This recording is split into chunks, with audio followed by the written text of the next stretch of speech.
All right, we are live on YouTube, and now I'm going to let everybody in.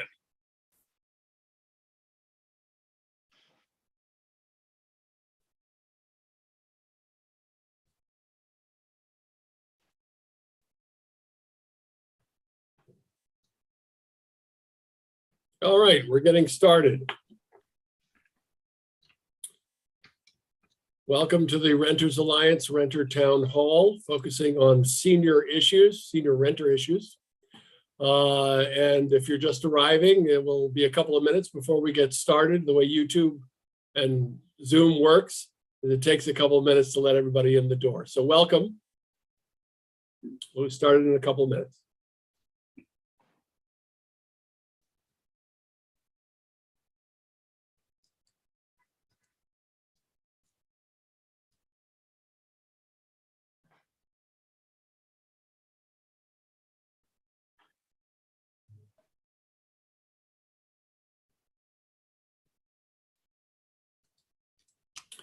If you're just joining, this is the Renters Alliance Renter Town Hall. We're just getting started on Zoom. It takes a couple of minutes to let everybody in, so we'll wait a couple of minutes. But welcome everybody who's just joining us.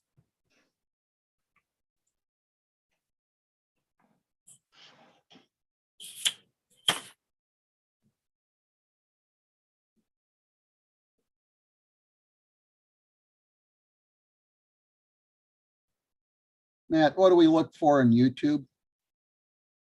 The Renters Alliance, but don't play two at the things at the same time. It'll create an echo. Understand?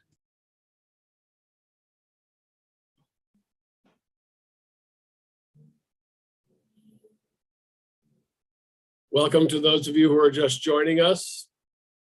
This is the Renters Alliance Renter Town Hall. We're just letting people in the door on Zoom. Takes a couple minutes. If you're looking for the Renters Alliance, you found the right place.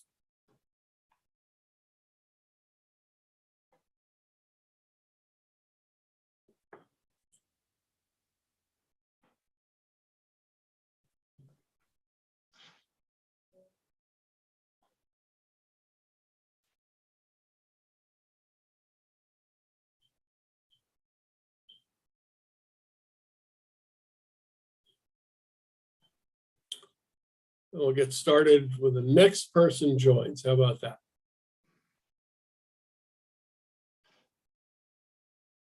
There we are. All right. Good evening, everyone. This is the Montgomery County Renters Alliance Renter Town Hall. My name is Matt Losak. I'm the co-founder and executive director of the Renters Alliance. For those of you who do not know us, we are the first and only regional nonprofit dedicated exclusively to renter outreach, education, organizing, and advocacy. We're a 501c3 nonprofit, so we are not aligned with any political party or elected official or candidate.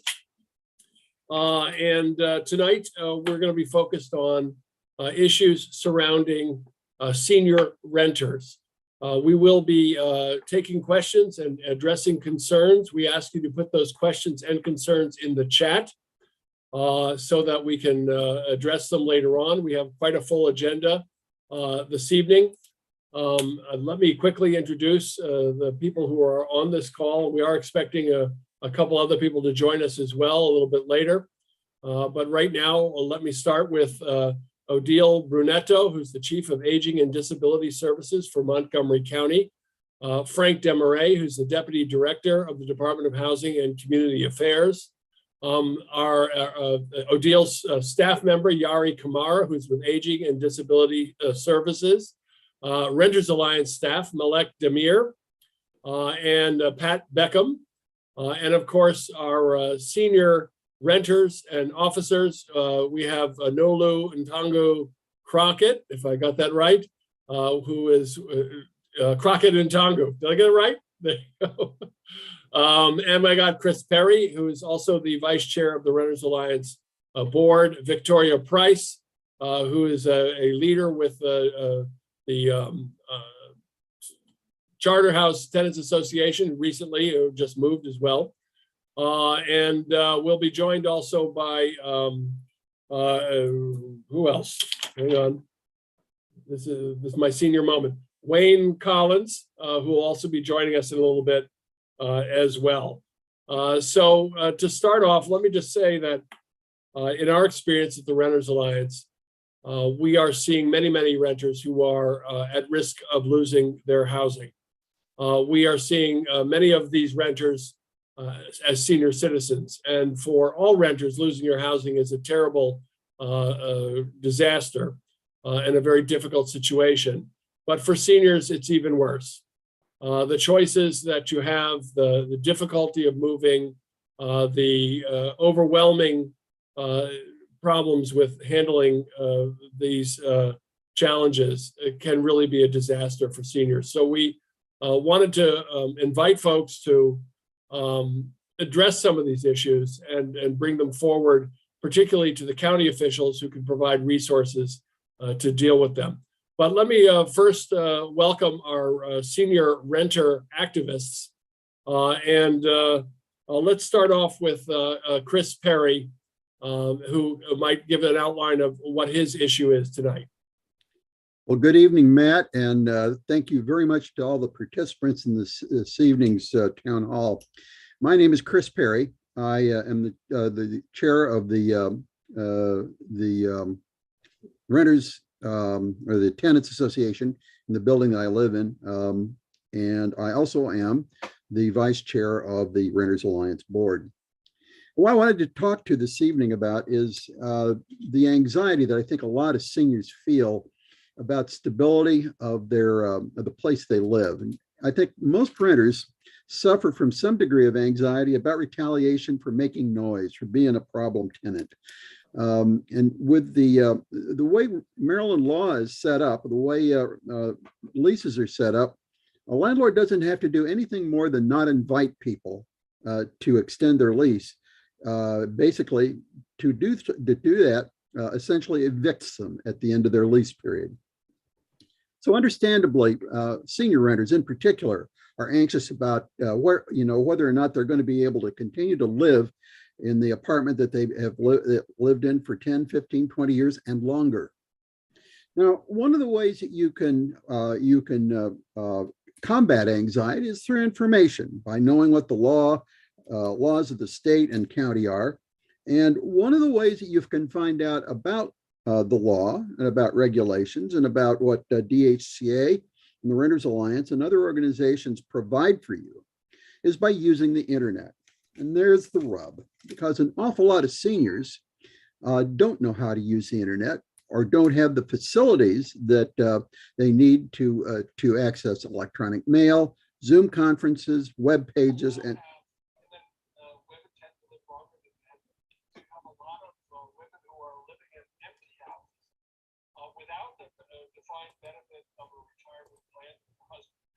Chris, are you still talking to us?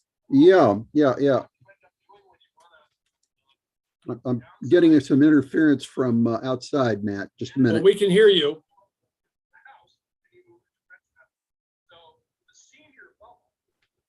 Just a moment.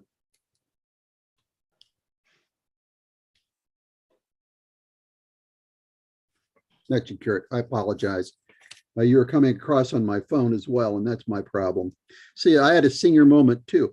There's a certain amount of unfamiliarity with things like cell phones, computers, the internet, and so on and so forth. And that's one of the things that we need to improve is the access of seniors in Montgomery County to digital information resources and the equipment that they use in their homes or in their apartment buildings to get to it. We refer to not being able to do so as part of what's called the digital divide. And that means that there's many people in the country who take internet access for granted. Seniors, on the other hand, do not necessarily, because they were born and raised in an era where telephones and television were the most advanced information technology that they could lay their hands on. And now, with the advent of the internet and computers and web access, particularly to public information resources, they find that difficult to do.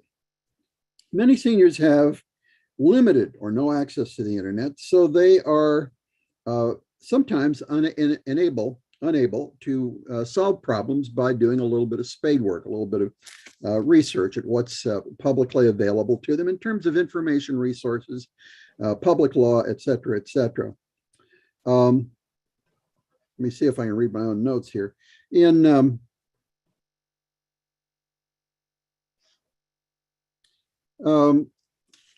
the digital divide, as we've come to talk about it, and I actually wrote a paper on this years ago for Battelle Laboratories, there are haves and have-nots in terms of access to information.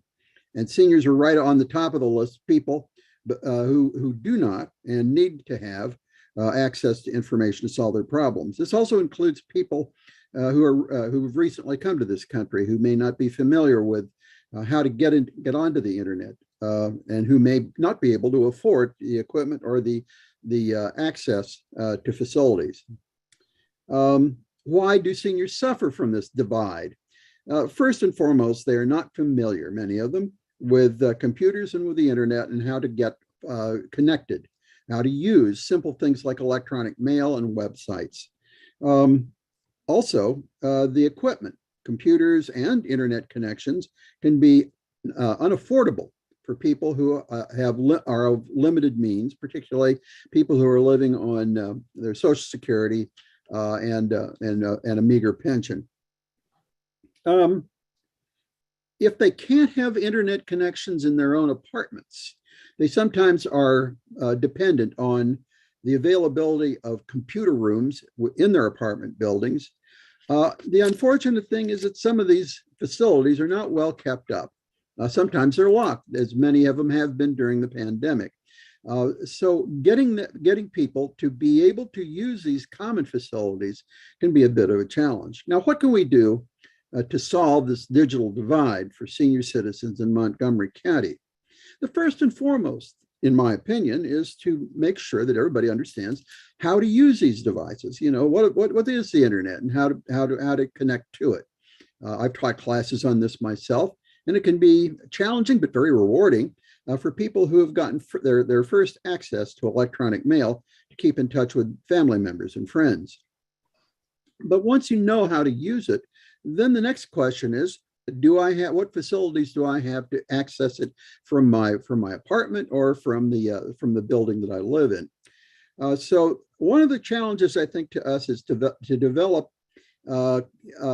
resources for senior citizens, make sure that they understand what they are and how to use them. For instance, the way the Board of Education during the pandemic made hotspots, Wi-Fi hotspots available to school children is something that we might consider for senior citizens who can't afford or do not have access to internet connectivity. Likewise, we need to make people familiar, as I've spoken to Victoria Price about on a couple of occasions. We need to make sure that people understand things like universal telephone and internet service, which has recently just become available.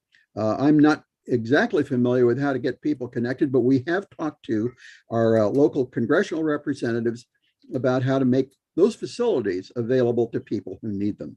Chris, let's go, Chris, if I may, we'll want to make sure that everybody gets a couple of minutes just for these introductory things. But let me just say one thing about the importance of the digital divide that you've raised. Sure. And that is that people who are experiencing issues with their apartment buildings about knowing their rights or knowing how to avail themselves of resources or even attending this meeting tonight. We had many renters who are seniors who could not connect because they did not have computers, as we heard about. Exactly. So thanks for that, Chris. Exactly. We will circle back to the digital thing, but I want to get to that's all I've got.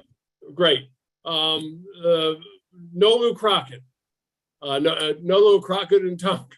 Good heavens. Please tell you're on mute. You're up next, Nolu. I'm on, Matt. We got you, Wayne. We'll get to you in a moment. Nola, you're on mute. Thank you. First of all, I want to thank you, Matt and Dr. Brunetta and everyone who's here for doing this. And I also just want to, I hope my camera doesn't fall off, just acknowledge some of my residents who took time out of their very busy schedules to come down and participate in this because it's important to us. And we have so many issues. We're going to be covering them, but I'll try to focus on maintenance. We have a beautiful building. Our building is relatively new. The first residents, I was the second resident, moved in 2018. So the building is beautiful, the location is beautiful, you know, near Four Corners and so forth and so on. But the maintenance is a huge issue. We had a situation, was it this year? I'm in COVID time warp, where the elevator was out of order for like, I don't know, 3 days. And why a building with 75 units only has one elevator? I mean, that's another story, right? And we have 3 floors, but only one elevator. And the elevator, and people on the 3rd floor, some of them have mobility issues. I think I reached out to Dr. Brunetta, and she was, of course, very responsive, but the fact of the matter was that, you know, our management is a problem. Now, we just got a new on-site manager, and we are hopeful that there will be some changes, but I don't know. I wanted to hand over to Brandy to talk about, because she's been our leader on some of the accessibility issues dealing with bathrooms. Hello, I know we don't have a lot of time. Thanks so much for having the seniors be focused on tonight. I think it's really important. I just want to talk about the unavailability of bathrooms. They're locked during the day. So if a senior has to go, and when we have to go, we have to go. We have to grab a fob if we brought it down with us. And, you know, when we have visitors, we have to escort them to the bathroom. So we've asked for our bathrooms to be open for most of the day. And they were open until recently. And as far as I know, there were no incidents of safety, but they just decided to put locks on them because the maintenance people did not want to clean them. They would find huge messes. And I thought maybe that was their job, but I guess I'm wrong. And then bathrooms in our apartments. We do not have one single bathroom in our 75 units that has a walk-in or accessible shower. They have to step over. We've had some falls, several falls here. And when Nolu and I and a few others looked into this, we understand that it is not code in Montgomery County for a senior building to have accessible showers. So we have, you know, some of our residents going unbathed, unshowered because they live alone and they don't have, you know, they're afraid to shower because of falling. So not to have that be code, we don't understand. So that's my pitch on bathrooms. We all need them and we need them to be accessible. I want to hand over briefly to one of our co-presidents, Terry. Yeah, you wanted to say something about maintenance. Oh, yeah, we've had our patio door that's been, they so-called been trying to fix it, but it's 4 times, yes. 4 years. Multiple times. 4 years. 4 years. 4 years, but it's still broken. And it's a security issue. And so it's broken again, and they tried numerous times to fix it, but not at no avail. Right. So that's a security issue here in the building. Right. That, you know, some of the residents are afraid to even be around because they don't know who may come in and who may know that the door is broken. We have a whole long list of about 20-something maintenance issues, but those are like our 3 top ones. So with that, back over to you, Matt. Thank you, Nolu, and the Sanctuary Residents Council. You're so good. You get better, more and more organized every year, and you're doing a great service for your neighbors. And the maintenance issues in not just your building, but in other buildings are a serious concern for all renters, but especially seniors when elevators break down, doors and security become an issue, and, you know, basic things that people need, as they are always even tougher for senior residents. Let's move on to Wayne Collins. Wayne, are you with us? Can you turn off your mute? Join us, Wayne. Let's see. If we don't get you, Wayne, I'll go to Pat. Can you hear me? I can hear you now. Okay. Wayne Collins is over in Bethesda, is that right? That's Bethesda, Barkley.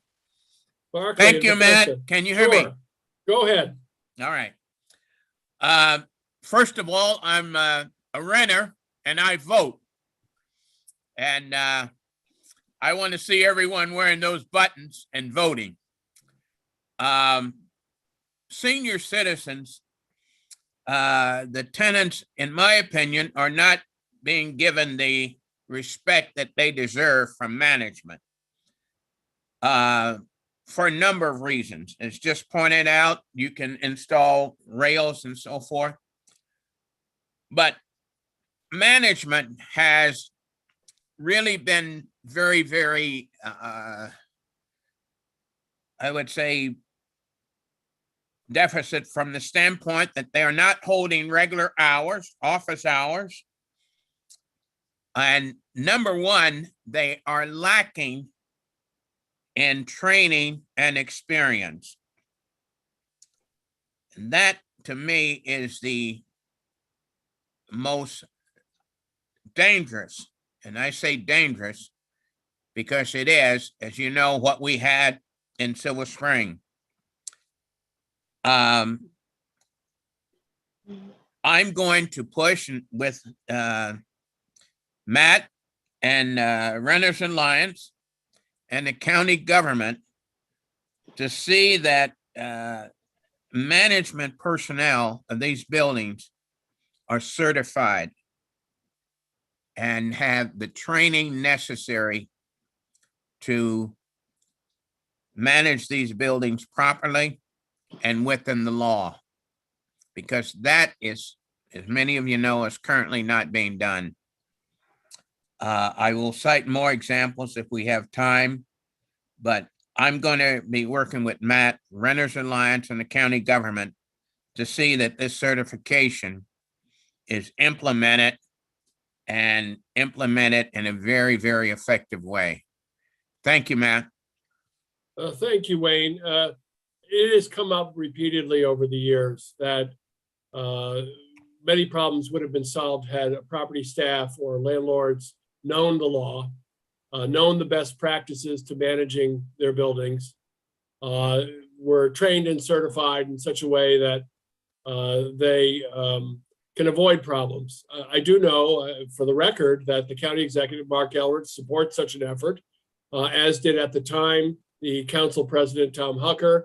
We don't know where it stands now with the council, but it was something that the county executive supported and expressed an interest in, and we'll be working with him and the county government and DHCA to consider what that might look like and propose legislation. But we think it is a common sense approach to building management, not just what the law is and what they have to do, but what best practices there are, which then also goes to the kinds of best practices in managing senior communities, because senior communities have unique needs. And seniors deserve, as Wayne pointed out, dignity and respect that oftentimes they don't get by property staff who just don't understand their jobs very well. And I know Vicki Price would love to speak to this issue, but I'm not going to let her because she has another topic to get to. Vicki, do any of these issues get solved better when you have a tenants association? That was a tee up. You're on mute. No, mine says mute. Now you're good.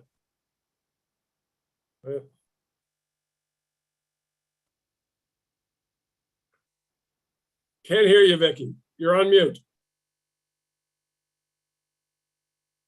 You're on mute again? You're on mute. Victoria, left still corner. on mute. Still on mute.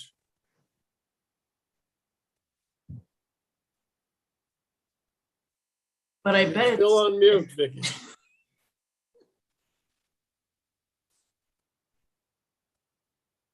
maybe Wayne's back. Maybe Wayne's ready. I'm on. Vicky, you're completely on mute. The only way to get off mute is to go on the bottom left of I'm- your screen. There you go. Now, You're good. now you, okay, sorry about, Yay, begin. Welcome. I'm one of these people who would like to have a sundial on my wrist, okay? I'm a Luddite. But what I was saying is that every issue that was mentioned so far is something I could speak to after 16 and a half years at Charterhouse. I'm 72 years old. I don't mind saying that. And I've been renting since I was 21. And I'm going to use some vernacular here. Richard Pryor once said, "We don't get old being no fool." I said about 5 years ago, 75 of our residents at a residents council meeting that I was chairing voted unanimously to approach the county council or the Renters Alliance. And I did discuss this with Matt. And what we wanted was for every management company that oversees senior buildings, the senior citizens should have required 1 month training in geriatrics. There's not anybody tossed into a building and they haven't the faintest idea what they're doing, how to approach seniors, and it's a sad but necessary situation, and that all residents and especially seniors must form renters associations or renters councils. But now that's unfortunate, and most of it is because of misunderstanding, lack of training, and most of all, a lack of respect from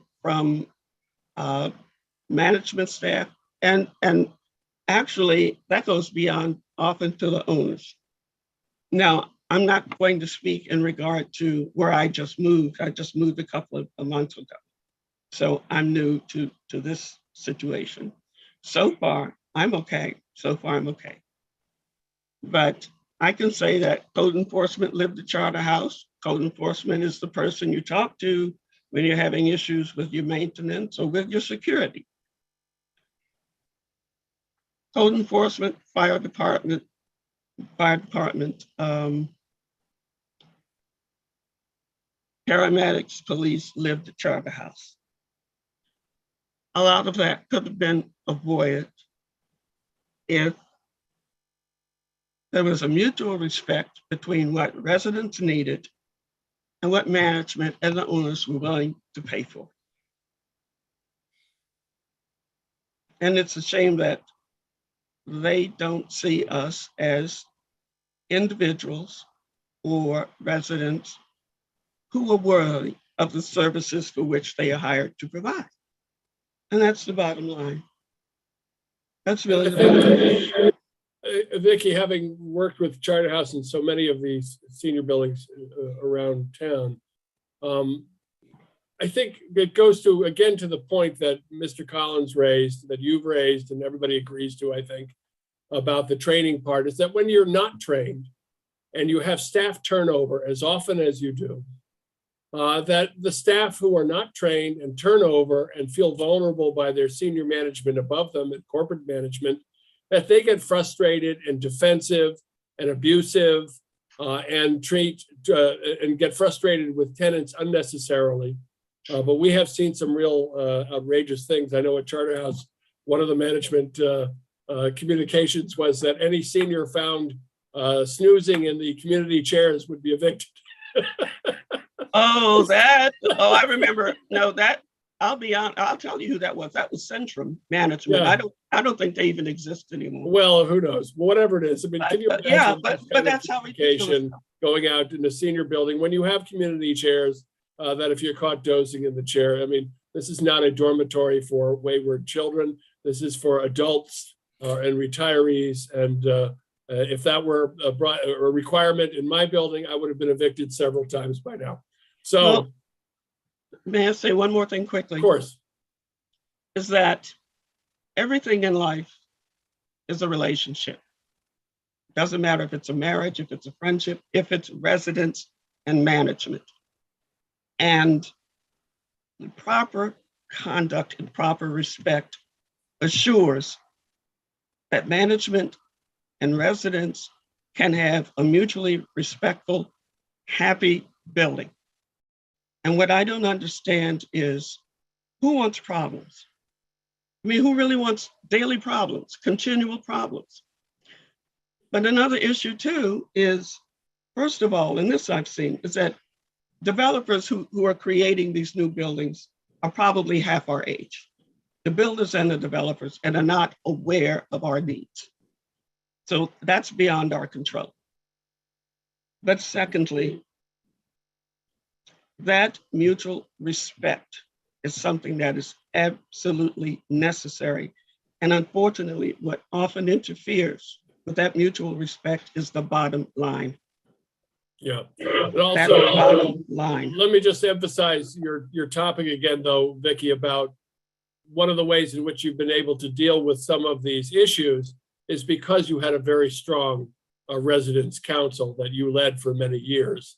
16 Bringing and a half in years. elected officials, keeping a dialogue going between residents, acting collectively to deal with complaints, keeping people informed through the Residents Council and through regular meetings of rights, responsibilities, and resources. We have one more of our senior active renters to speak, and then we'll get to the actual county resources, the officials representing those resources next. Pat Beckham, what is your issue tonight? What are you addressing? Good evening, everyone. How dare you call me senior? My name is Pat Beckham, and I live in Montgomery County, and I am a renter in Montgomery County. Like many of you, I'm very concerned about the rent increases of the county. These rent increases may or will price many renters out of their homes, and that would be tragic. I am particularly concerned for seniors and people on a fixed income. I do think property managers can make a profit without making people homeless. Thank you. I would like to say also, before my 2 minutes are up, that I would like to encourage everyone to vote. And hopefully your vote will be for someone who will work for renters' rights in the legislature. Thank you. Thank you, Pat. I think that we all know that there is a national and local problem with skyrocketing rents. And perhaps Mr. Demarais can address some of that later in this conversation. But all of these issues from, let me see if I can get my senior head together, from working through tenants associations to maintenance issues, particularly in buildings where there are a lot of seniors, where things like broken elevators and windows and air conditioning and heating are extremely important, to the digital divide that Mr. Perry talked about, if you're not connected to the internet these days, then being knowledgeable about resources and what is available to you become even more difficult. And we do outreach all the time, and in-person outreach is the most difficult, especially during COVID.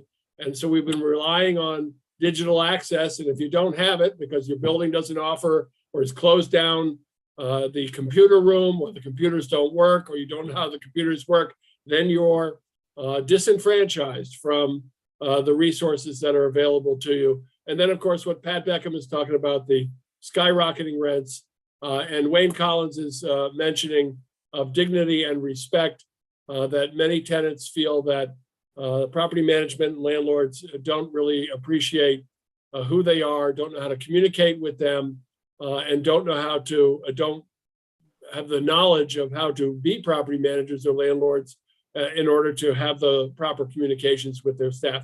Obviously, this is not every landlord, and it's not every property manager. There are some good ones out there. There are some good landlords that act responsibly and in good faith. And most of them don't worry about what laws need to be put in place because they're already abiding by them. When we talk about changing policy and changing laws, it's for those that don't abide by being responsible and so on. So let's move on then. And thank you all to our renter leaders, that we know that there are many more of you out there. And if you have questions or concerns, put your questions or concerns in the chat. We'll address them in a little bit. But it is my pleasure and my honor to have with us tonight Odile Brunetto, who is the Chief of Aging and Disability Services for Montgomery County. She is a highly experienced social worker, among other high titles, and we're delighted to have her. Ms. Brunetto, would you please tell us about your agency and what you do?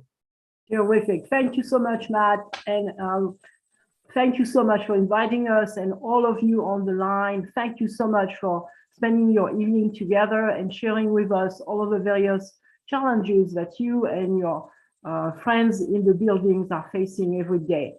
I am just going to explain a little bit about what we're doing, and then want to focus on one of the issues that was brought up very clearly about the digital divide. So first, we are part of the Montgomery County government, the Department of Health and Human Services, and my role is to focus on the needs of older adults and persons with disabilities as the Chief of Aging and Disability Services.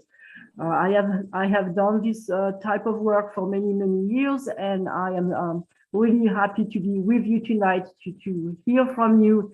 And I know some of you I have interacted with over the course of the COVID pandemic, when things were really tough. And I want to thank you all for all what you have done to ensure that you and your neighbors are vaccinated, get the tests that they need and the PPE that they need, so we can continue to be as safe as possible. So in Aging and Disability Services, we provide information and assistance to anyone who resides in the county who is an older person or a family member of an older person, or a friend or a concerned neighbor. So we are happy to connect with you over the phone, and that is why it's so critical for all of you and your neighbors to know our phone number, because for those folks who do not have access to the internet, just make one phone call. If you can't remember our number, just call 311. They will connect you with us immediately. But our number is 240-777-3000. We'll put that in the chat. And when you call this number, you are accessing a team of specialists. And the wonderful staff person, Yari Kamara, who is on the call tonight, is one of his fabulous staff members. Our staff has worked in this program for many years. They know the resources in the county. They know what it takes to be eligible for different programs. And so by just one phone call, we can connect you with services that are available either through the county government or through the multiple nonprofit contracts that we have.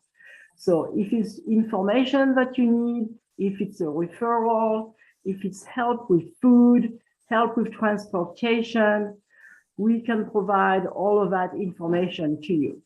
So as far as the digital divide is concerned, clearly, again, if people do not have the technology, they can call us and we can provide that information over the phone.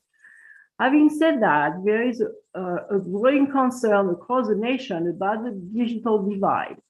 And so we, on occasion, receive special grants to purchase cell phones, tablets for eligible persons. So if you know someone, or if you yourself are unable to purchase one of those new devices, do call us. Again, same phone number, 240-777-3000.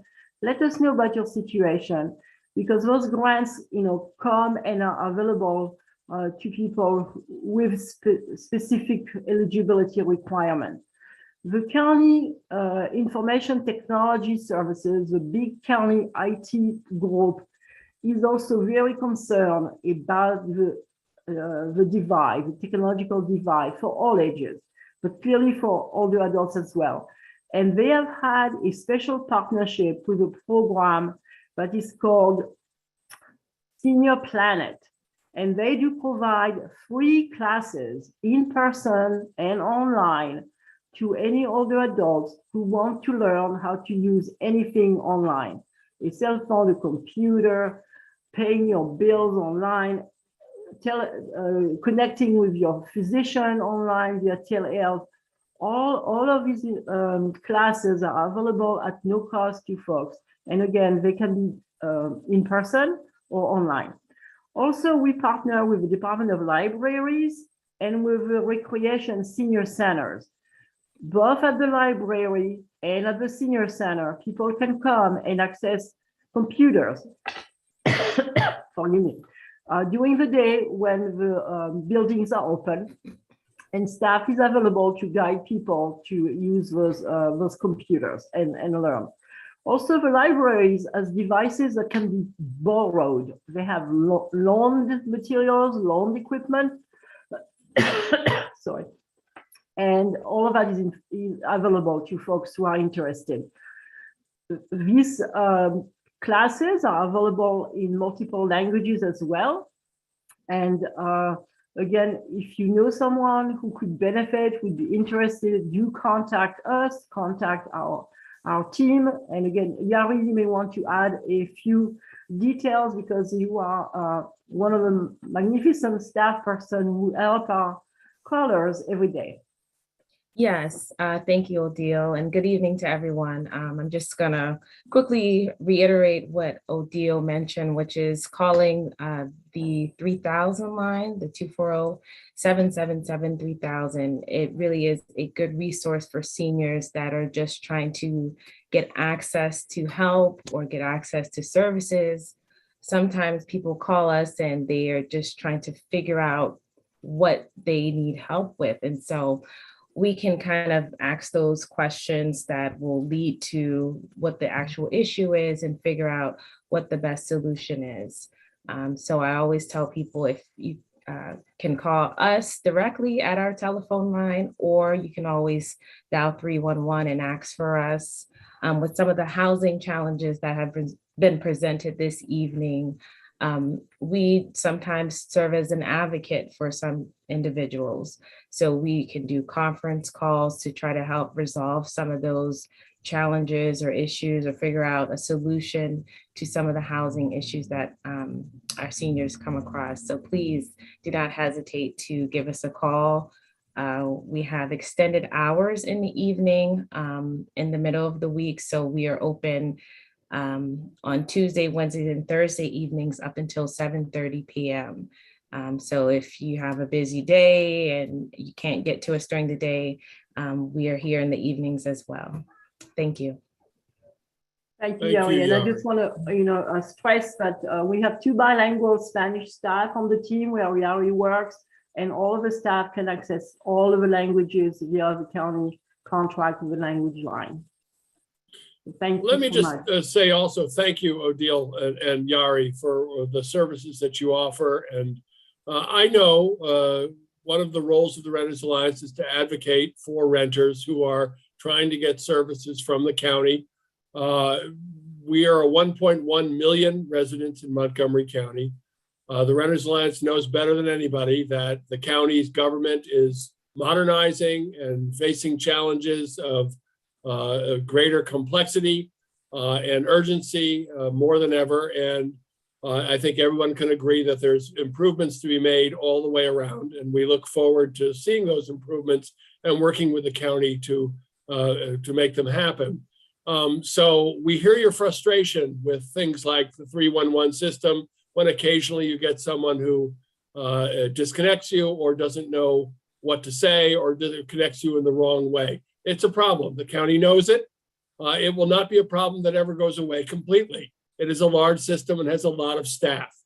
And so the only way, we should know this as grown-ups and senior citizens right now, that if you're calling anywhere, the cable company, the IRS, the Montgomery County government, when you call, try to get a name and a number. If you're calling to make a complaint, you should get a complaint number make sure you know who you're talking to and keep a record of that. So you know about follow-up. And if you run into regular problems, say the Renters Alliance is here to help. So let us know. We know the county government pretty well, and we know how to navigate it if you can't make that connection. So I want to make sure that all of our comments are addressing specific problems and can be given constructive responses. So let's look for resolving issues and rather than carping on things we know are problems that are going to have to be things we deal with for the long term. Odile, is there anything else you'd like to add, you or Yari, on aging and disability services? I just also want to add that one of our most popular program is our senior lunch program. And some of you may or may not be familiar with it. We provide lunches clearly for people who are homebound and are not able to leave their place of residence because of illness and disability. So if you know anyone who would benefit from Meals on Wheels, home delivered meals, again, do contact us at 240-777-3000. And also we have, in partnership with the Recreation Department, City of Rockville, HOC Buildings, and City of Gaithersburg, we have a very robust senior nutrition program. And the program is available to anyone over the age of 60. And all what we ask is a voluntary donation. If you can afford a voluntary donation, we welcome that. But if you cannot, that is absolutely fine. Nobody will be refused a meal.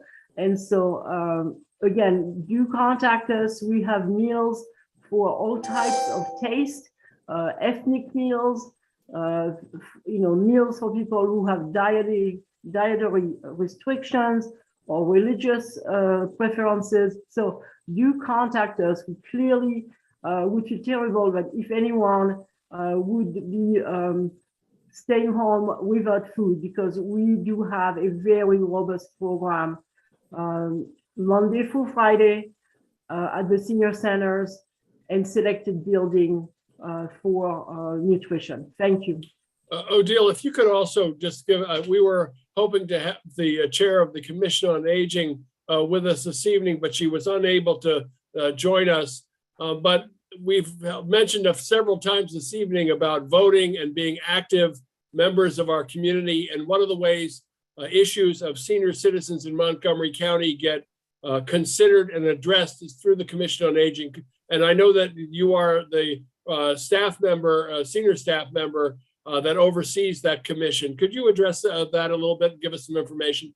Of course. And I will make sure that I share what I'm learning tonight from each of you with the chair of the Commission on Aging. They do have a monthly meeting the last Thursday of the month, so happen it is tomorrow.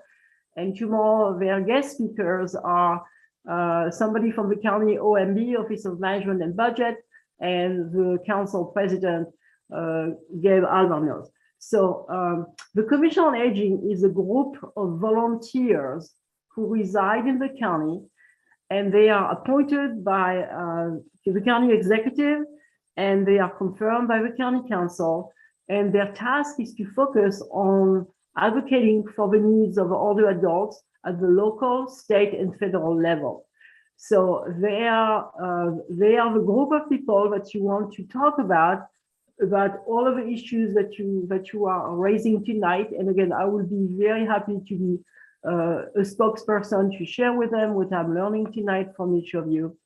And every year they have a slate of budget recommendations that they propose to the county executive, the county council, as well as the governor and the legislature. And so, as a matter of fact, this is what they are doing during this time period.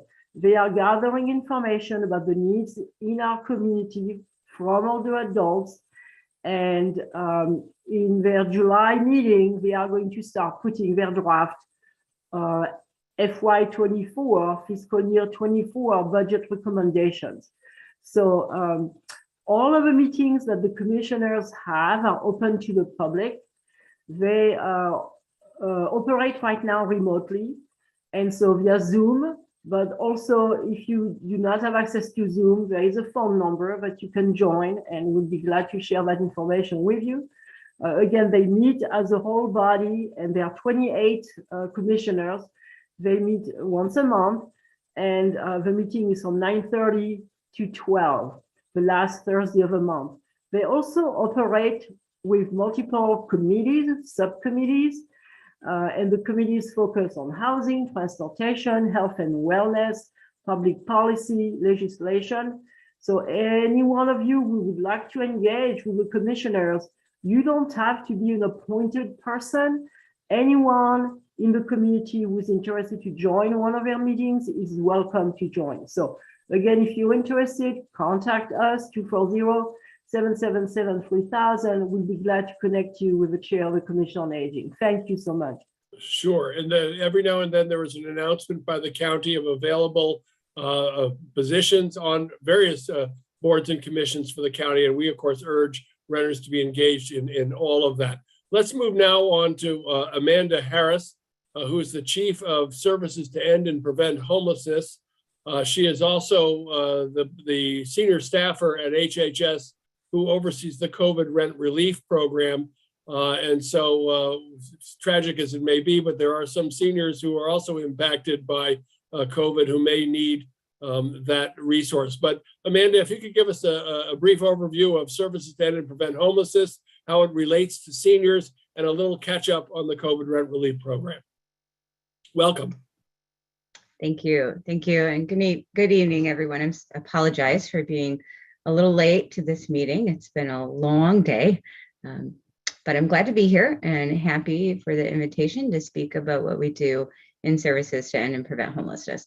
So in broad terms, we really focus on housing across the spectrum, starting with our eviction prevention efforts and trying to keep people stably housed. So we do oversee the COVID rent relief program. We also have our housing stabilization services, which was doing eviction prevention prior to the pandemic.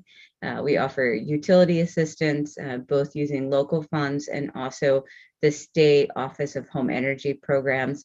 And then we also do burial assistance, which isn't exactly a housing related issue, but it is an important service that we are able to offer to county residents. So that's where we try to make the experience of homelessness rare by preventing that from happening. And then we also do the crisis response. So when homelessness cannot be prevented, we have an entire system to ensure that experience is as brief as possible. So that includes our emergency shelters, our street outreach programs. We have some transitional housing. We also have a diversion program where maybe someone is already been evicted, or they have a scheduled eviction, or they've been couch surfing and they come in seeking shelter. We try everything within our power to prevent them from actually having to go into a homeless shelter. So we try and help people resolve their housing emergency before it gets to that point, because we know that once people enter the homeless continuum, it's much harder to get out of that. And then finally, we offer our long-term housing programs, and that's how we make the experience of homelessness just one time only, and making sure that people have the resources that they need. And so that includes everything from permanent supportive housing, which is for folks with disabilities. It provides a deep housing subsidy and intensive wraparound support services for as long as people need it. We also have some medium-term housing subsidies with case management. We also have a direct cash assistance program that helps people exit homelessness. And then we have a permanent shallow subsidy program called the rental assistance program that used to be a $200 subsidy. Now it has actually increased to $400 subsidy as long as a person remains eligible. And the eligibility criteria there is over the age of 55 or disabled, and at either currently homeless or at imminent risk of homelessness. So that's been a really beneficial program. I will say, we fought really hard to increase that amount to 400, which when we were advocating for that, $400 was about 25% of the average rent in the county. But as I'm sure has been mentioned numerous times by this group and by others, the rents are going up significantly, and $400 is not 25% of average rent, and definitely not a fair market rent. So that's something that we are continuously evaluating and figuring out.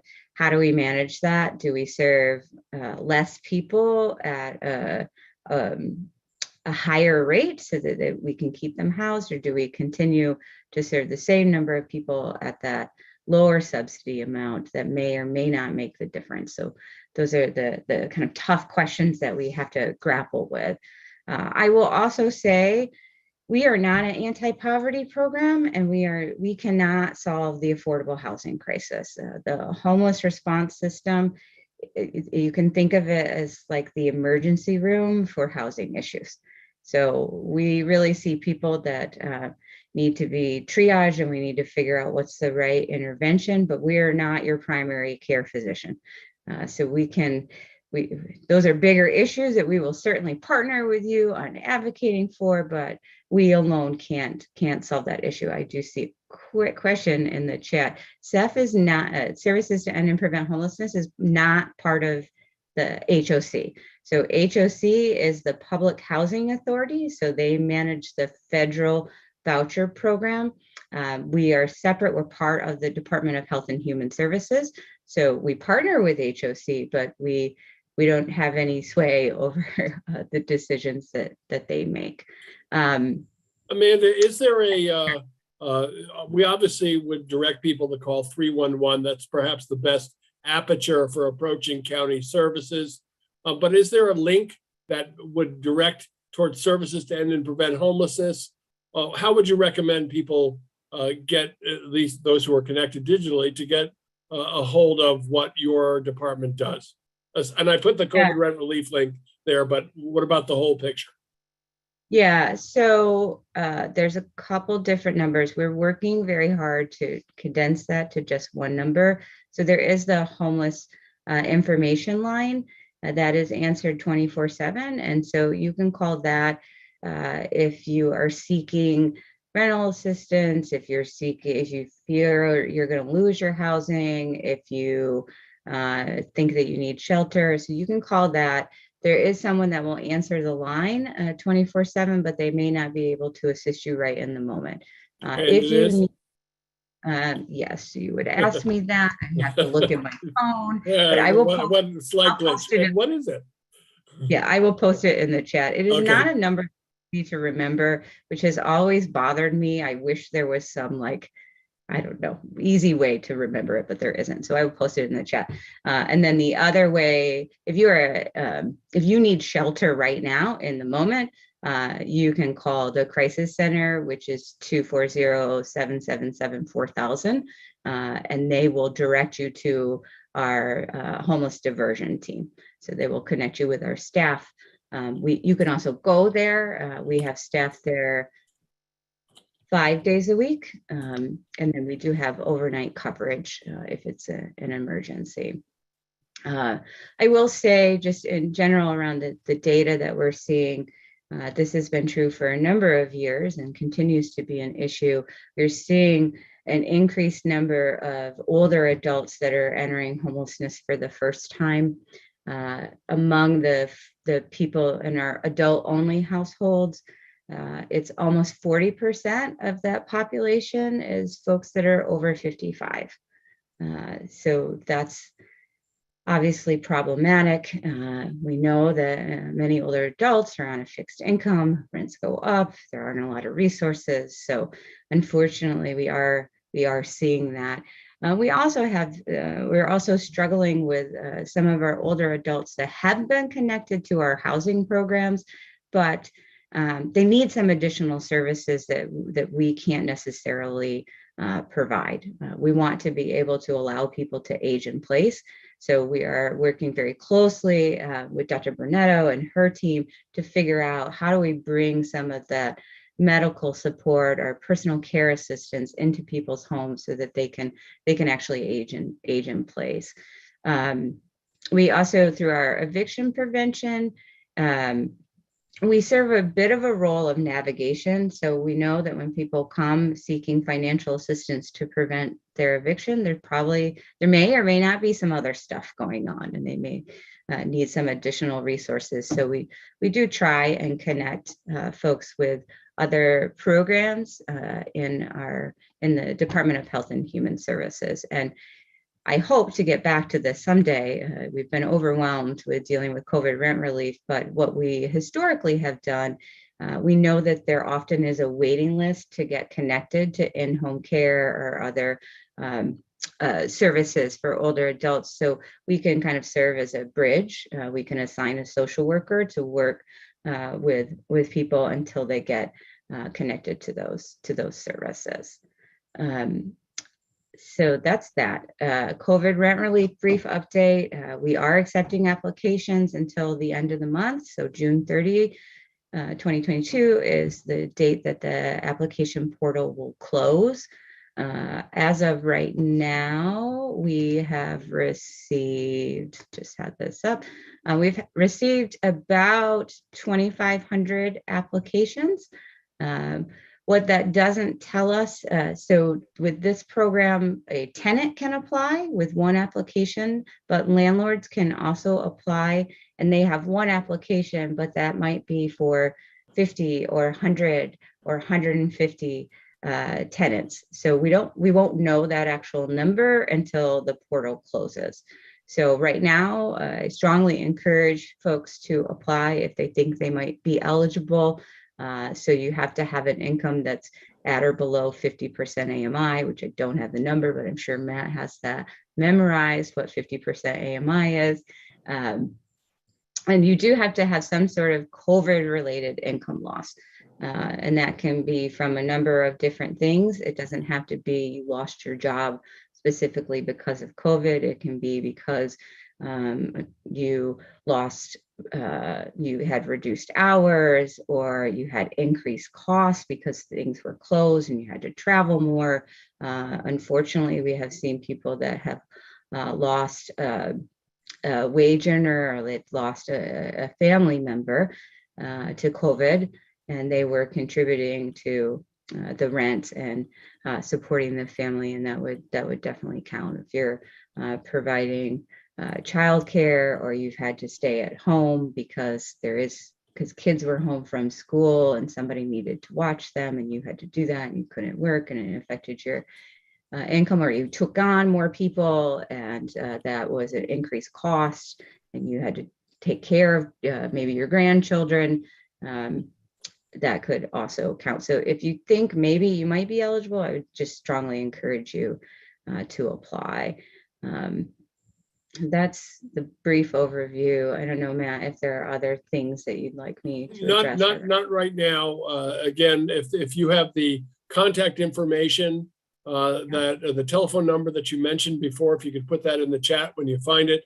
And if there's a link to one, and maybe there's not, I'm not harassing tonight, but we do need a one-stop shopping kind of thing. I think everybody is using 311. 311 is probably overwhelmed, but we need a way for people to navigate these very valuable and important services that are available for residents of Montgomery County.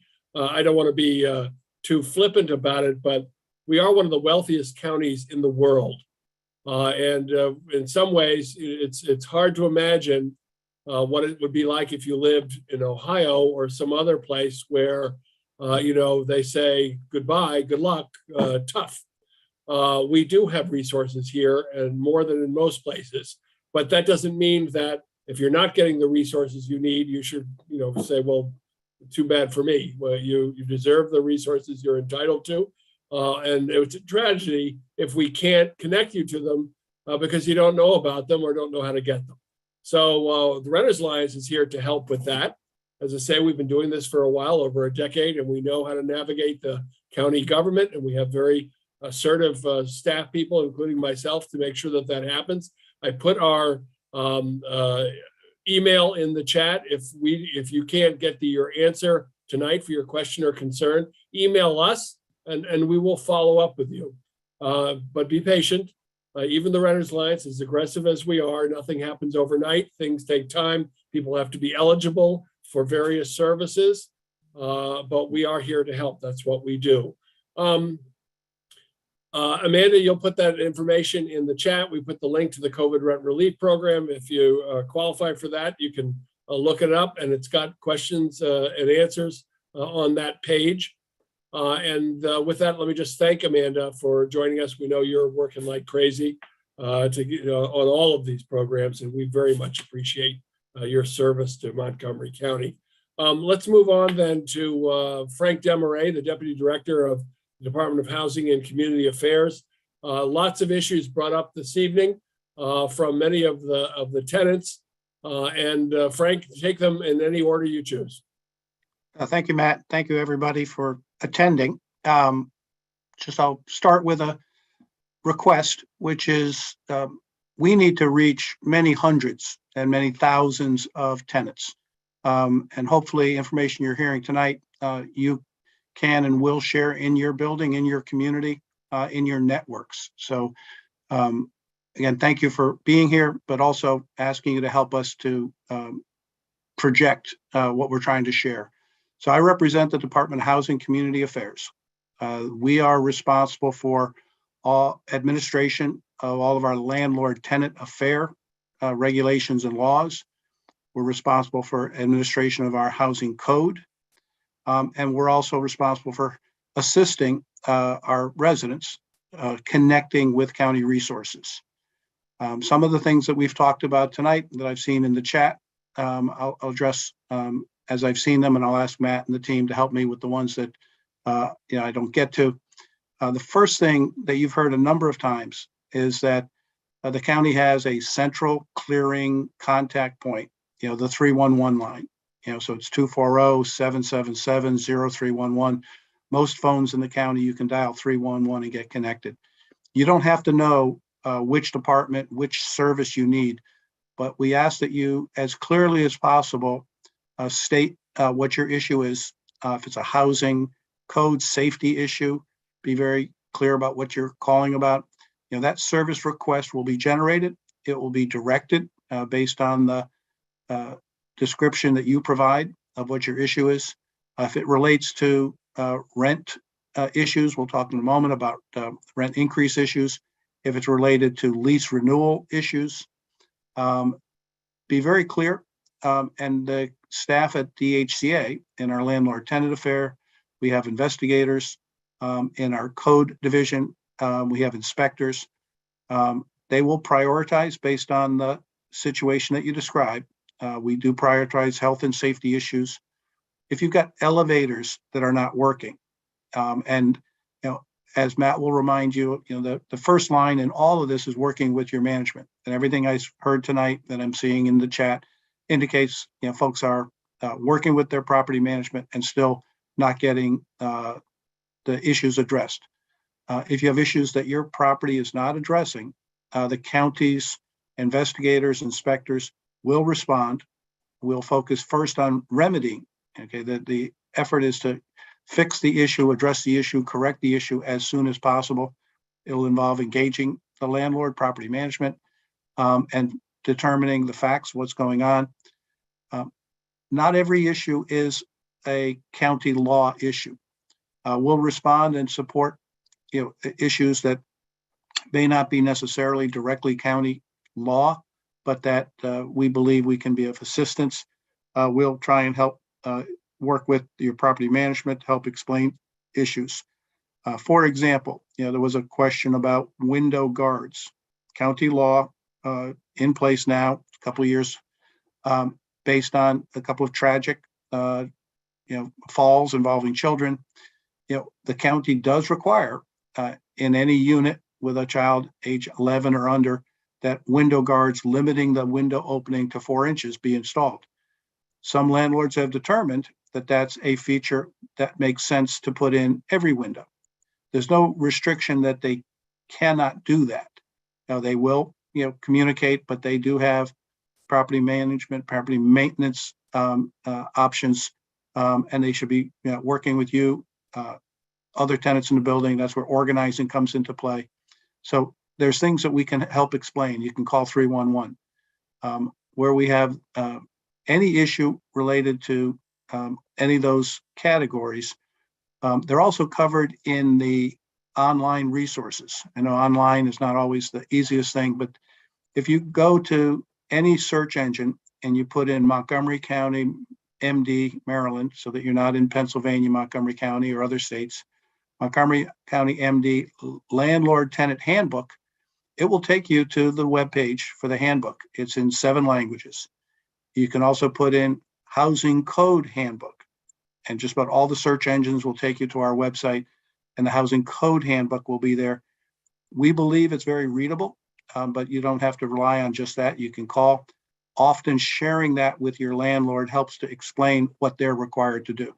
So those are some general answers that the county is open for business, available. I see a number of questions. We talked about it. It was talked about here about landlord training, landlord responsibility. As we stand right now, we don't have a mandatory training. We do outreach and we do communicate with the landlord community. They are required to provide you with a copy of the Landlord Tenant Handbook. They all have reminders on that, and when we have any law changes or regulation changes, we do regular email communications. But the process of potentially, and working through the process of what issues and how to implement mandatory training is being worked on. It's not something that we had the capacity for over the last couple of years, but it is a focus to try and figure out which elements and how to implement it, how to manage it. Geriatric or senior issue specific. I actually can't say that I believe that we've looked at that as a separate, but it would be a component, and we'll have to figure out how to factor that in. But that is something that we focus on as a project. But at the current moment, complaint-based responses are critical. So if you have individual complaints, we really need to hear it. So if at the property, the sanctuary, I heard that you have a list of 20 items. The county needs to hear those. We need to know what they are, and we can work with code issues. And it's easiest to just get that into us, and we work from there. But however you want to handle it, contact us, and we'll work through that. I want to touch on a couple of structural issues that have been developing. So the county had in place until middle of May a maximum increase on rents. That was based on the COVID emergency law back in April 2020. It was extended through to May 15, 2022. Effective May 16, the county is back to where it was before April of 2020. The county has never had, prior to the COVID emergency, any enforced restriction, limitation on rent increases. We have always published, not always, but 30 years, we have published a index that's an annual prior calendar year index of the change in rents in the Metro Washington area as determined by the Federal Bureau of Labor Statistics, CPI. So all the consumer price index information actually gets broken down by region into components, and the component for rents in this area, we publish it, and the county calls it a voluntary rent guideline. When you get a notice of any rent increase, that notice will have to reference that voluntary rent guideline. Up until mid-May, it was actually a formal cap. It was not voluntary. After mid-May, it reverts to being a reference point. The most recent number for that last calendar year was 0.4%, the lowest number we've ever had in that. Prior year was 1.4, prior year 2.6 is averaged about 2.2 or 2.3 over 10 years. But it's a reference point. as you work with your landlord, as you get rent increase notices. We know that when the cap came off and we had a couple of years of very restrictive limitations, and we've had significant cost inflation, and we've had significant delinquency losses for properties, we're hearing some landlord increases in double digits and in numbers above 20%. There is no law restricting that. If you believe that your rent increase is excessive, and it's not a number I can tell you, above or below, but if you believe you have an excessive rent increase, contact the Department of Housing Community Affairs, Landlord Tenant Affairs, call 311 and say you'd like to be connected with Landlord Tenant Affairs to report a complaint about an excessive rent increase. Our staff will work with you and the landlord to determine the information, whether or not the notice was given properly. Notices have to be documented in very specific structure. They must provide a minimum of 90 days notice before a rent increase can go into effect. If you receive an increased notice today, it cannot go into effect till October. But we will work with you case by case to determine if there's anything that's structural about the notice, or if there's an opportunity to work with the landlord to spread an increase out over multiple years, or to work to help you and the landlord fully understand each other. But the important thing is to make contact. We hear about things that we don't get complaints about. We can only help if you formalize or make that complaint directly. So I'll say, we're here to help, but the law as it stands is not structured where there's a maximum. There is a bill that's in discussion. The county executive has proposed a bill to the council. The council will begin addressing that in the next couple of weeks.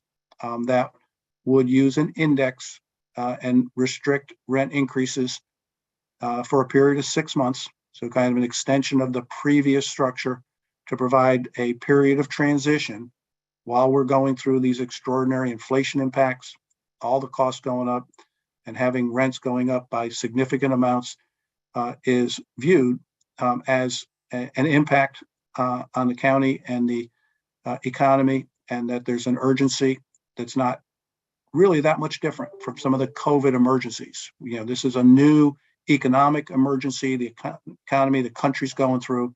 And the proposal is to provide a period where the rent increases would not go up more than a specific amount. The proposed bill is 4.4%, which is a CPI index for all housing factors for the most recent 12-month period at the time it was proposed. So don't want anyone to think that there is a cap, but there is a discussion going on. And so we're focused on working to help you and your landlord understand what the rules are, work within that, and then to try and maintain housing. Amanda spoke about the emergencies. If you cannot maintain your housing, if the rent increases cause falling behind, we do have some short-term emergency rehousing assistance, that COVID rent relief that's spoken about, which is applications ending shortly, the next 2 weeks, is for past due rent. But it's from a county perspective, contact us. Every case is different. Let me pause there. There's a lot of information. And I know there's more things that were asked in the chat that Matt and the team may ask us to address. Thank you, Frank. Let me point out a couple things. The Renters Alliance will keep you informed. If you're on this call, your information is in our database. We are keenly aware of this legislation, which we support. It is not everything we want. We think 4.4% is too high as well, but there is a balance. There is a political reality of getting the majority of the council to support it. There are legitimate interests by responsible landlords to maintain income that keeps up with their overhead. And then there are serious and reasonable concerns by tenants being able to afford their housing and stay housed. So they're trying to work out a balance, and we are watching it. And we also know that the proposed legislation so far, from what we've heard, is not permanent, is not proposed to be permanent at this time. So we're waiting for clarification on that legislation, which we will receive from Mr. Demaray and other people in county government, and we will inform you of that information as soon as we know it. We will also inform you when there is an opportunity to submit testimony or to provide testimony directly to the county council in support of the ultimate form of that legislation. We do believe it is very serious. We also know, and even though it's not as sexy as some of the reports, but for many people, a 3% or 4% rent increase is already too much. We are seeing 53% rent increases. We've seen one anyway. We've seen many in the double digits, as Mr. Demaray is pointing out.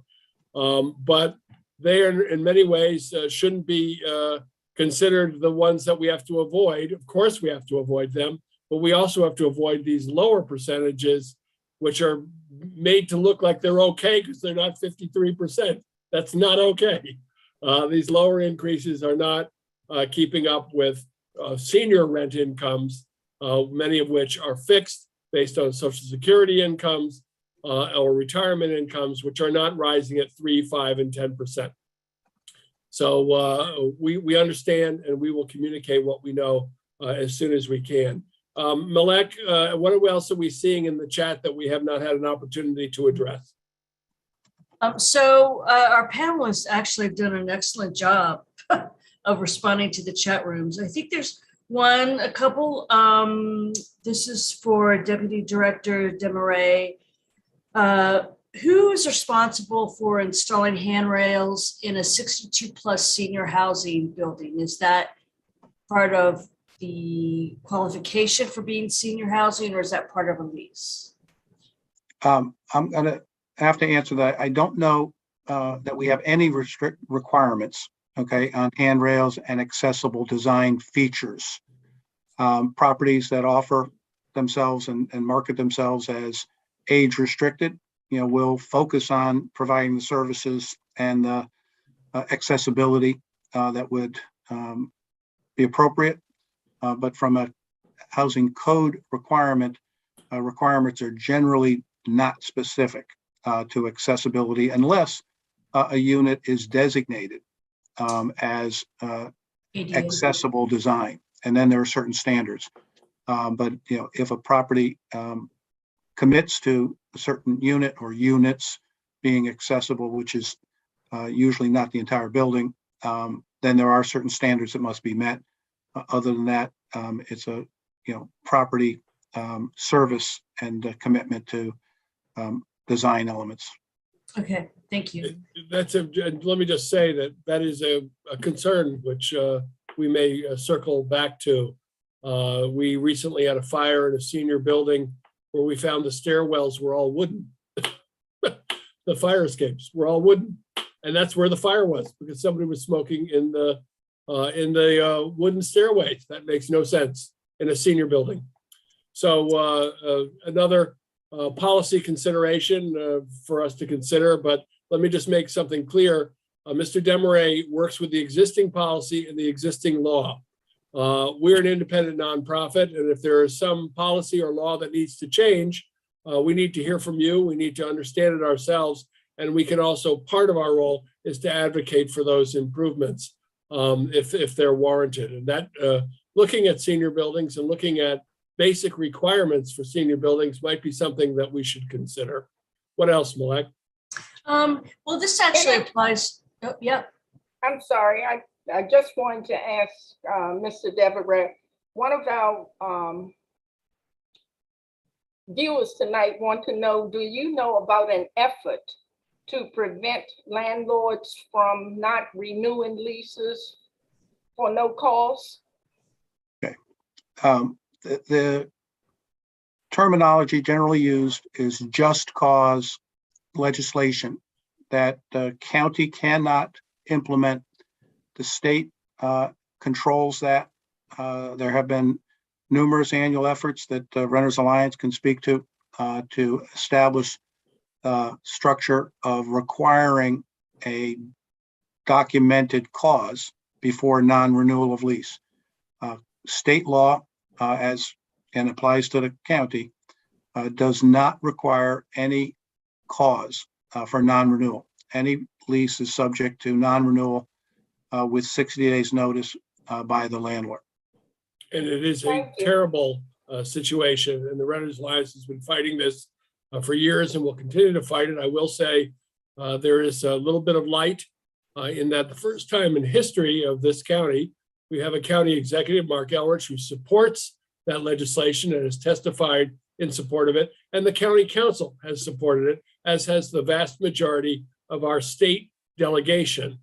But it has been blocked by a small handful of our state delegation who are in leadership positions in Annapolis. Anybody wants to talk about that further, just give us a call. We'll give you an earful. But we are working on it, and it is making progress, and there is more recognition of the need for this fundamental protection, which has existed in New York and Washington, D.C. and other parts of the country for many, many years, but has been fought against in a big way by the Landlords Association and their allies. Anything else, Malek or Pat? Yeah, well, I just have one more, and I think this, well, I've fielded calls, but it also showed up in the chat. So we have senior citizens who are applying, thankfully, directly with 311 for COVID relief because they don't have access to computers. Their question is, how do they follow up? How do they follow up if they haven't heard from anyone? Is there a case number they're supposed to be given? Okay, this one's for me. Yeah, so unfortunately, with this new application software, there actually is no way for people to check the status of their application. In the previous round with our previous application software, you were able to do that. There was lots of other issues with that software, so we had to make some sacrifices to implement this new application software. I will ask that people be patient. It does take a while for us to comb through the applications. This is not a first come, first served program, so we are prioritizing people based on need and a number of other factors. So living in a high need census tract, so census tracts that we have used data to determine people living there are more likely to experience homelessness or eviction. Anyone with a scheduled eviction or a judgment would be bumped up. We don't want people to get evicted while they're waiting for their application to be processed. And then I think we're also prioritizing extremely low income. So what I would say to folks, if your situation has changed and you now have gone to court and received a judgment against you, or you have received that red and white notice on your door, that means your eviction is imminent. And please reach out to us to let us know. And you can do that by emailing hss@montgomerycountymd.gov. You can also call 311 if you don't have access to email. You can call 311, and then you can also go through our partner agencies like Renter Alliance to elevate that and get our attention. So Amanda, sorry, Mike, let me just jump in on this one question. If does the tenant who applies get a email response saying that their application has been accepted? That's a good question. And honestly, I don't know the answer to that. I have not yet got into the new software, so I don't know all the details, but I can follow up with Alana Branda, who's the deputy of SEF, and she's overseeing the whole program, and she knows those very detailed questions. I know the old program did provide an immediate response saying we did accept your application. I would hate to think that's not even part of it now. I didn't realize that there was no tracking. The last system didn't have very good tracking, but it had some. If this doesn't have any at all, that's to quel dommage, as they say in Paris, Odile. Malek, what else? Well, I mean, the point is, because I've been talking to senior citizens and they've had their property manager submit the form for them because they don't have access to computers. And so now they're freaking out because they haven't heard anything. So it's a little different than getting a notice Yeah. on your door. I'm like, I don't know what to tell them. Sure, yes, it is different. So this time the landlords can in fact apply on behalf of their tenants. They have to get the tenants, they have to get them to participate, and they have to provide some documentation.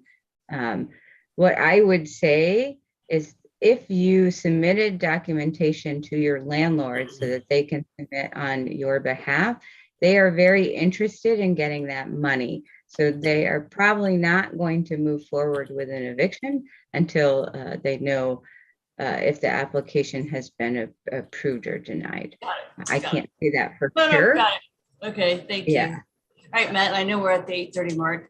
We're getting there. I'm putting in the chat, the Renters Alliance is working with the Montgomery County Public Thank you. Libraries to offer some application counseling. And I'm just putting in the flyer in the chat. So if you want to work directly with one of our staff to apply, you can do so on these dates. Obviously you can also email us and we'll help you and guide you through the application process or answer any of your questions.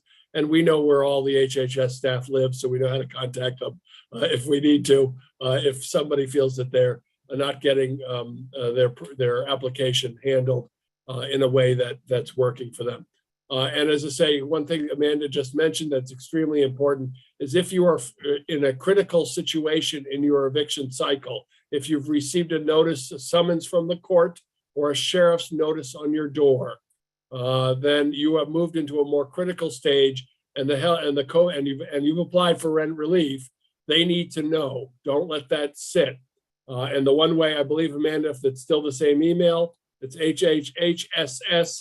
montgomery.countymd.gov to update the COVID rent relief program of a change in your status. Okay, so don't let that slide. We've covered a lot of things tonight, and obviously we're, as with so many things with renters, and especially with the senior community of renters who are so vulnerable in many ways, we have only scratched the surface. Sanctuary residents, you wanted to ask a quick question, but now's your chance. Okay, thanks. I just wanted to let you all know our experience here at the sanctuary with the digital divide. Me and my lovely co-president here at the beginning, well, not the beginning, maybe 6 months into 2020, when it was clear that the thing wasn't going away and you really did need to learn how to access technology. We went literally door to door, knocked on every door and said, you know, we can't have our monthly meetings. Everything is on Zoom. What is Zoom? Blah, blah, blah. It's like, we can teach you, we can show you. You have to deal with the reality that many seniors have no interest in learning technology for whatever reason. They can have their own health issues, they can have family issues, they can, you know, I had one neighbor resident who wanted, she said, okay, fine. I said, good, I'll go with you. She had never had a mouse in her hand. You know what I'm saying? So we just have to accept it. Now, I grew up in Chicago under Mayor Daley the first, okay? So I can date myself. One of my great lessons in organizing, which is what somebody said here, is nothing takes the place from going door to door, knocking on people's doors, especially when you're in a community where people know you. Now, knocking on strangers' doors, you know, that ain't happening anymore.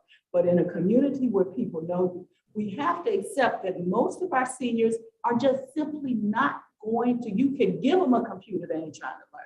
You can give them a smartphone. They don't know that the phone is a computer, you know? So we just have to accept the reality and come up with some other outreach strategies. I just wanted to make that point. Thank you, Sanctuary residents. You're terrific over there. I want to thank Victoria Price, who's been in the highways and byways of renter activism for a long time. I'm afraid to date anybody around here, but for a long time. I want to really thank Yari Kamara from Aging and Disability for joining us, for Wayne Collins, who's been struggling and agrees with us. He's going to support us on this efforts to get property managers and landlords trained and certified to operate in Montgomery County, something that's not required, but was something that we believe should happen, will solve a lot of problems. I want to thank Chris Perry, the vice chair of our board. It seems like the digital divide issue has been a hot topic this evening. By the way, Chris is a veteran as well as a senior citizen and leader in the renter community, and we want to thank him for his service. I want to thank my staff, Pat Beckham and Malek Demir, for being with us this evening. And I especially, of course, want to thank the senior officers from the county who joined us and have tons of information to offer us. We'll keep offering it. We know we have to do it again and again and again. That's another thing, sanctuary residents, is that not only door to door, but repeating things over and over and over again. So I want to thank Odile Brunetto, for Chief of Aging and Disability Services. It's been an honor to have you. I want to thank Amanda Harris, Chief of Services to End and Prevent Homelessness. You've got a whole lot of stuff on your plate. We know it and we need it. And we thank you for your service. And Frank Demaray, the Deputy Director of Department of Housing and Community Affairs. I want to underscore something that Mr. Demaray said. If you do not file a complaint, no one knows about it. We have to make a record of these things so that they can act, so that they can respond with services. And if they get overwhelmed and cannot supply these services because it's beyond their capacity, that becomes a policy issue that the council and the executive have to consider, because the staff can then take it to them and say, we don't have enough staff to deal with this. We don't have enough money to deal with this. We need to change policy or update what we're doing in order to provide services to county residents who need it. So keeping a record of what's happening is very, very important. I'll give you 10 seconds, Vicki. Go ahead. Wait, there you go. You got on mute. You got on mute. I knew we'd end on a muting issue. You have to. All right, now you can hear me. Okay. One thing that's important, Mr. Damaris, is to also let our residents know that when they call to make a complaint, that their call is confidential if they request that. That's one thing that's important to tell them. A lot of seniors are afraid to make that phone call and make a complaint. They're afraid of retaliation.